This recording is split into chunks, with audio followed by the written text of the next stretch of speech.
Alors nous avons fait effectivement moins 7% sur l'activité de l'hiver 2014-2015.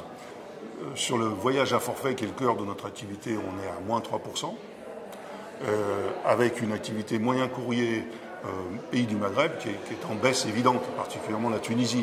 Les Canaries, ça a été la valeur refuge au mois de janvier-février, quand tout le monde était un peu paniqué et il y avait de quoi. Donc on a des montées comme ça sur l'Espagne et l'Italie, mais ce n'est pas le marché. Le marché va se rétablir soit cette année, soit l'année prochaine. On aura un étalement des destinations comme on l'a connu. Alors 2015, aujourd'hui, on est à moitié satisfait parce qu'on est quasiment sur des réservations à 0, à moins 1,7. Mais on sait que pendant 20 jours, là, au moins presque le mois de juillet, on va avoir des réservations comme chaque année. Quand il y a eu un retard à l'allumage évident, on joue énormément sur les dernières minutes, dont on sait qu'il y a des frémissements importants depuis quelques jours. On est présent sur Internet, nos produits sont accessibles, en agence, sur Internet, partout. Donc on a fait une première révolution.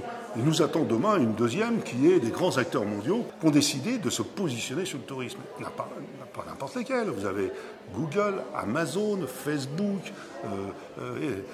TripAdvisor, etc. Tout ce monde-là décide que le monde du tourisme de demain est un monde sur lequel ils peuvent tirer de l'argent, faire des profits.